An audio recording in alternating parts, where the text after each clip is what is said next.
Hi hello welcome to Suman TV. నేను మీ రోషన్. ఇప్పుడు నేను చూపించబోయే ఈ యాక్ట్రెస్ అయితే దాదాపు 500 పైగా సినిమాలు తీశారు. కానీ ఇప్పటికీ ఆమె పరిస్థితి ఏంటి అంటే ఇలాంటి ఒక అనాథాశ్రమంలో ఒక చిన్న గదిలో ఉంటున్నారు. పావలా శ్యామ్లా గారు. ఆమె లేని సినిమా లేదు. నడవలేని పరిస్థితులలో, అసలు మాట్లాడలేని పరిస్థితులలో చాలా ఇబ్బందులు పడుతున్నారు. అమ్మా బాగున్నారా? హాస్పిటల్కి వెళ్తే హార్ట్లో హోల్స్ ఉన్నాయి 3. అయిపోయింది నా జీవితం. ఇంకేళ్ళలో బ్రతుకుని నాకు నేను పొట్టనంది భయం లేదు. ఆ అమ్మాయిని చూసేవాళ్ళు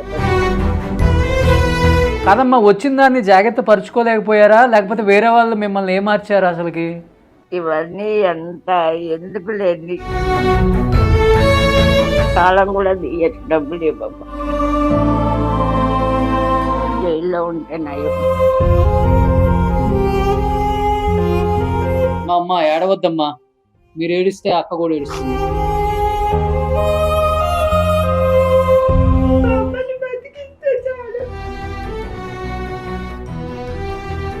లేదండి, కళాకారులు ఎప్పుడు కన్నీరే కాల్చారు. మేము విషయం కూడా తెచ్చుకొని తాగలేవు. ఎప్పుడు సీరియస్ అవుతుందో నా ప్రాణం పోతే ఆ పిల్లని అమ్మ అని వచ్చి ఏడవడానికి పిల్లలు అడవలేదండి. నేను మ్యాక్సిమం ఆ అమ్మాయికి ఫిజియోథెరపీ చేయించి కాల్ ఆపరేషన్ చేయించి ఆ రాడ్లు తీపిచ్చే ఆ ప్రయత్నం నేను చేస్తాను. నా సైడ్ నుంచి నేను చేపిస్తాను, ఓకేనా?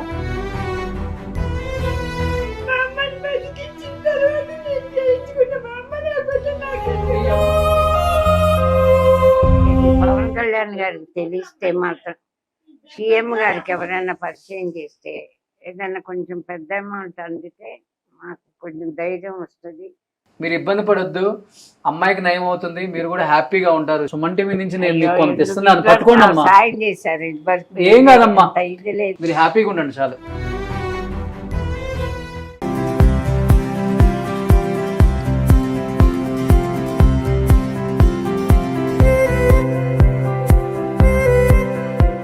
Hi hello welcome to Suman TV.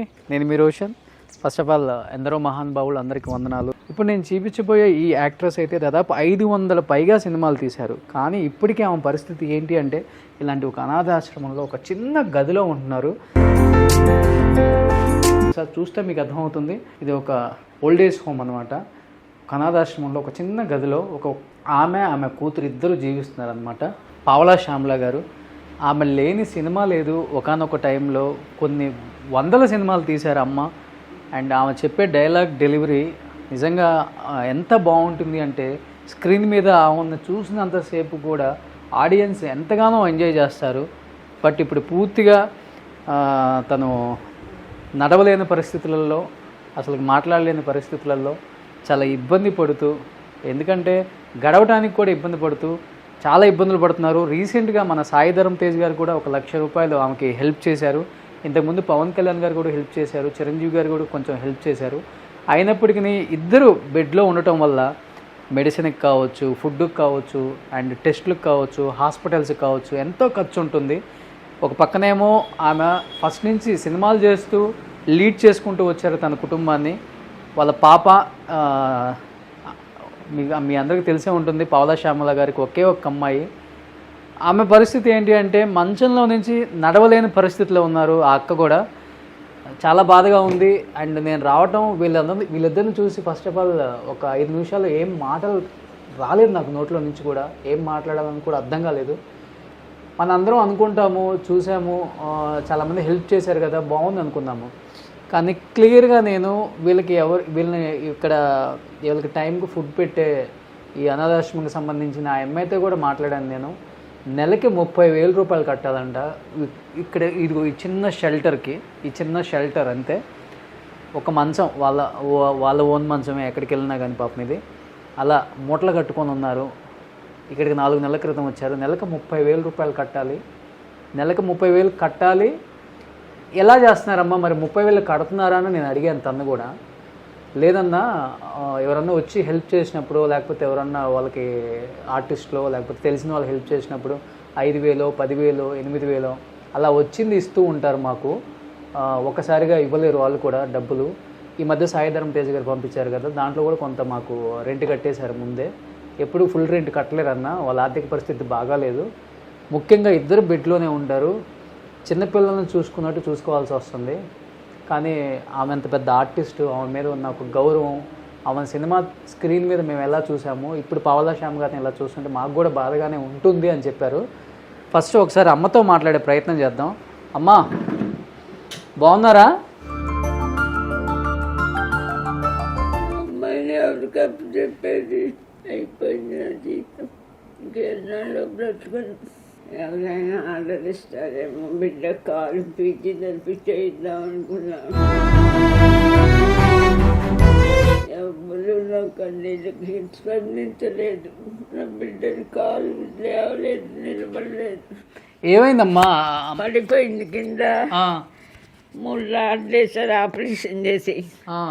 అప్పటికే 5-6 లక్షలు కావాలన్నారు ఆపరేషన్ అప్పుడు. పాపం చాలా మంది సాయం చేశారు అప్పుడే. ఆపరేషన్ చేయించావా? చేయించా. చేయించి 2 నెలలు చేయించా. పీజీ తరఫు చేయిస్తే నా కాలు వస్తుంది మాకు 2 నెలలు అన్నారు. చేయించబోయేసరికి నేను పడిపోయాను. మీరు పడిపోయారా? కింద పడిపోయాడు.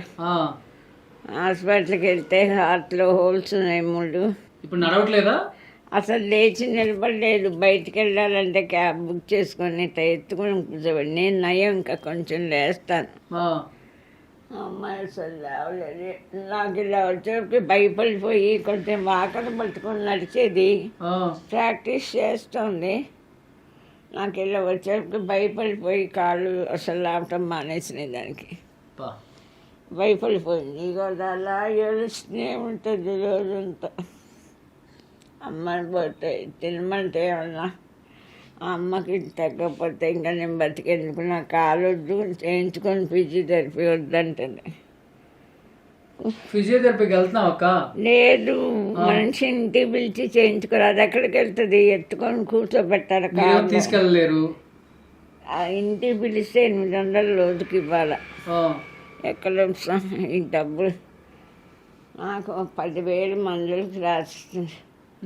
ఇప్పుడు మీ ఎదురుగా మాట్లాడతాను. ఆయనకు ఫోన్ చేశాను. ఇప్పుడు నాకు 4 రోజుల నుంచి నైట్ టైం మీరు కూడా తిరగలేకపోతున్నారు ఇప్పుడు? నేను అసలు లేచి ఒక కుర్చీలో కూర్చుంటా అంతే. అమ్మా అసలు తిరగలేకపోతున్నావు అక్క నువ్వు? అసలు లేచి నిలబడేది కూడా లేదు. ఏ కాదక్క? ఈ కాదా? కుడి కాదు. ఫిజియోథెరపీ చేసితే కొంచెం లేచి నిలబడి కొంచెం వాక్ చేస్తే అప్పుడు మళ్ళీ రాడ్లు తీసేయాలి. ఫిజియోథెరపీ చేయాలంటే నెలకు 20,000 ఆయనకి ఇవ్వాలి. ఇంటికి వచ్చి చెయ్యాలి.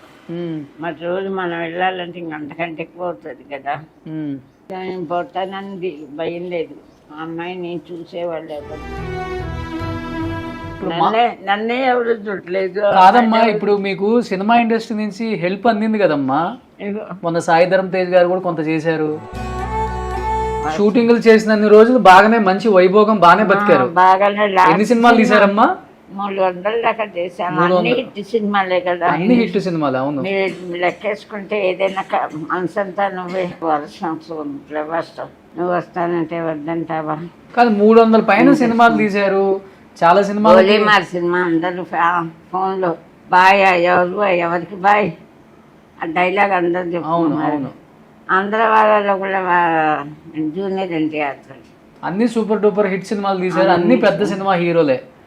కాదమ్మా, వచ్చిన దాన్ని జాగ్రత్త పరుచుకోలేకపోయారా? లేకపోతే వేరే వాళ్ళు మిమ్మల్ని ఏమార్చారా అసలుకి? ఇవన్నీ అంత ఎందుకు లేదు. వేరే వాళ్ళు ఇబ్బంది ఏమైనా చేశారమ్మా సంపాదించిన దాన్ని?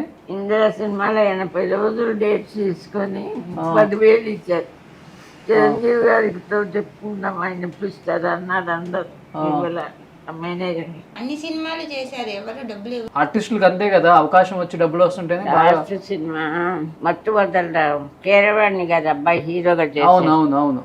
ఆ సినిమా లాస్ట్ సినిమా. అప్పటికే నేను ఒంట్లో బాగా నడవలేక, మోకాళ్ళు నొప్పులు, నడవలేక పెయిన్ కిల్లర్స్ వేసుకున్నాను. అందువల్ల అట్లా ఓల్స్ పడ్డాయి. వాళ్ళు మాత్రం ఎక్కువ డబ్బులు ఇచ్చి 4 రోజులు పెట్టుకున్నారు. అదే లాస్ట్ సినిమా. గొల్లిమల్ల పూరి జగన్నాథరావు గారు ఒక్క డైలాగ్ కూడా 50,000 పంపించారు అభిమానంగా. క్యారెక్టర్ సరిగా కానీ డబ్బులు ఎవరిని నేను అడగలేదు అంత ముందు. యాక్ట్ చేసే అవకాశం వస్తే రెమ్యునరేషన్ వస్తుంది, మన ఫ్యామిలీ మనకు నడుస్తుంది. సాయం చేయమని ఎవరినప్పుడు అడగల.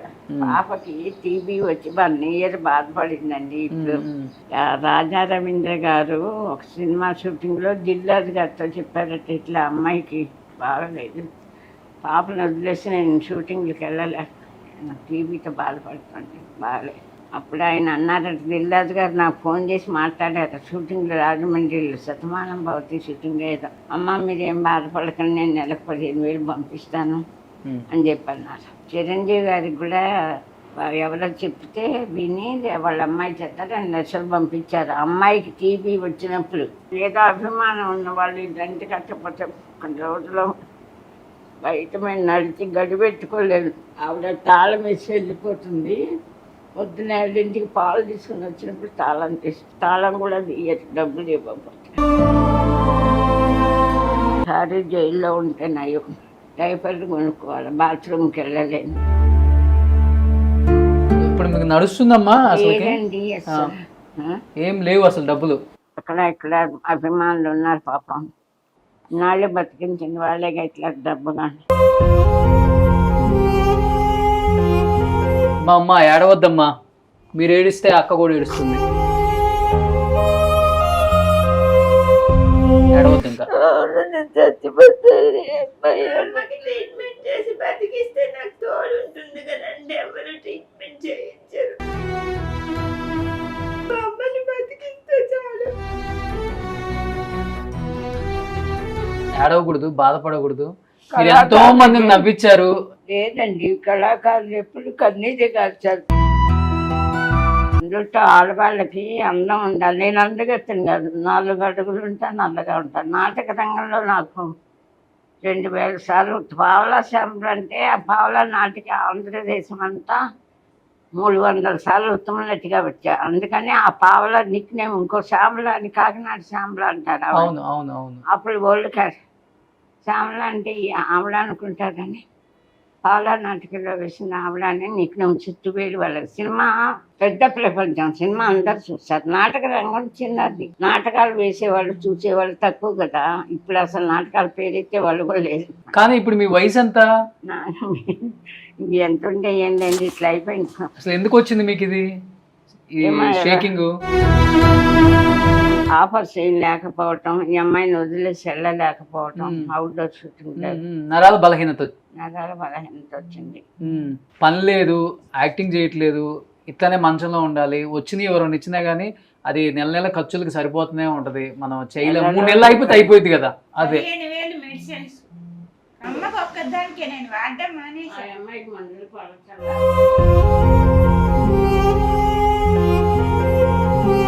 మరి విషం పట్టుకురాలా అంటే వీడు తెస్తాడా వాడు ఇస్తాడా? మేము విషం కూడా తెచ్చుకొని తాగలేము. నాకు ఇంకా నమ్మకం పోయింది. పెన్షన్ రాదా మీకు మా నుంచి? 6,000 అకౌంట్లో వేస్తారండి. 21 లక్షలు ఇచ్చారు. ఈ 2 నెలలు గడిచిపోయింది. సాయి గారు సందర్భంలో నేను అందరికీ పాదాభివందనం, అందరికీ సాయం చేసిన వాళ్ళు ప్రాణభిక్ష పెట్టారు. కాదని అన్ను ఈ డబ్బుల మూలన, మందులు వాటి మూలన సంపాదించుకోవడం చేతకాలేదు. సినిమాలో నేనేం సంపాదించలేదండి, బతికే వేషాలే కానీ బాగుపడే వేషాలు ఎవరు ఇవ్వలేదు. ఎందుకంటే నేను నల్లగా ఉంటాను, 4 అడుగులు ఉంటాను. నేను ఎవరైనా ఆడవాళ్ళు ఆర్టిస్టులు అందంగానే ఉండాలి, అందగానం ఉండాలి, ఆర్థికంగా బాగుండాలి. ఇవన్నీ ఉన్నవాళ్ళు పైకి వస్తారు. ఏమీ లేని దాన్ని ఆత్మాభిమానం తప్ప ఏమి లేదు. బ్రాహ్మణ కుటుంబంలో పుట్టాను, అది కూడా చెప్పుకోవటం తప్పయింది కొంతమందికి. 50 సంవత్సరాలు కష్టపడి నా బిడ్డని చంపలేక ఇప్పుడు నాకు భయం ఏంటి. ఇప్పుడు ఆయన ఎందుకు, నేను ఎవరు వచ్చి సుమన్ టీవీ వాళ్ళు వచ్చి 10,000 ఇస్తే ఈ నెల గడుస్తుంది. తెల్లవారు నేను బతుకుతానా అని భయంతో ఉన్నాను. నేను ఇంకా ఎక్కువ రోజులు బతుకుతానా బతకను. ఇప్పుడు అందుకని నేను ముందే ఇద్దరం చచ్చిపోతామంటే భయం వేస్తుందమ్మా నాకు.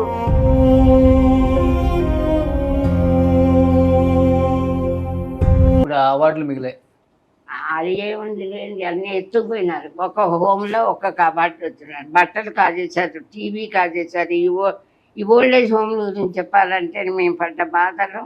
ఒక హోమ్లో చేస్తే వాళ్ళు టీవీ లాక్కొని ఇండస్ట్రీ చేసుకోకు అనేసి ఉంచేసుకున్నారు.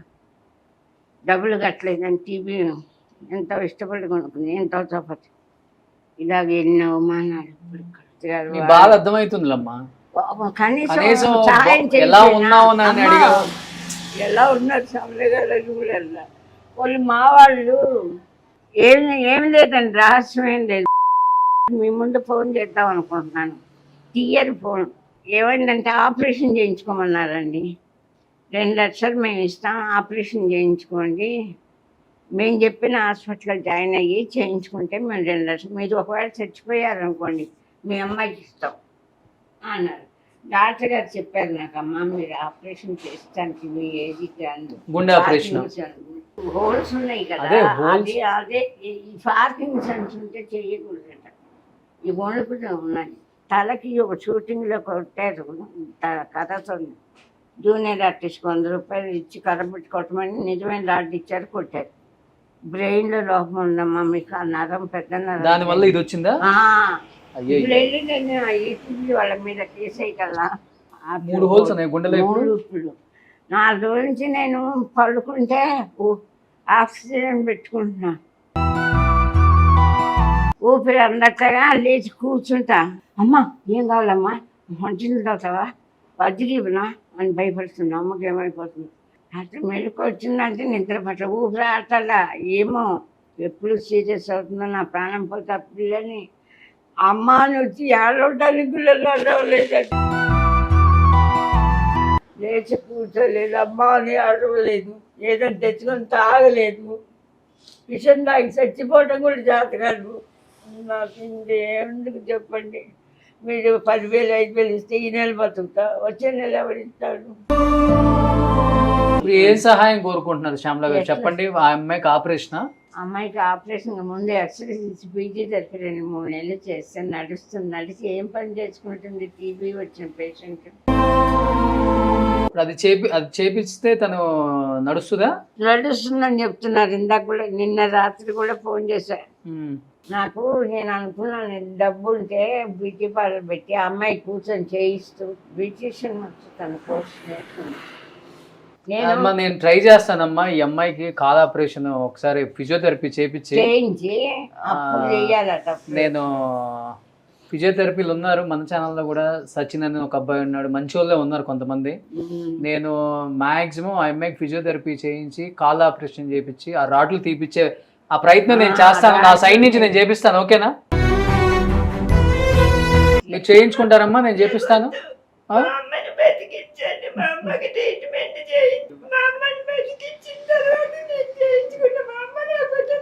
మీ అమ్మకి గుండె ఆపరేషన్ చేయకూడదమ్మా ఈ వయసులో.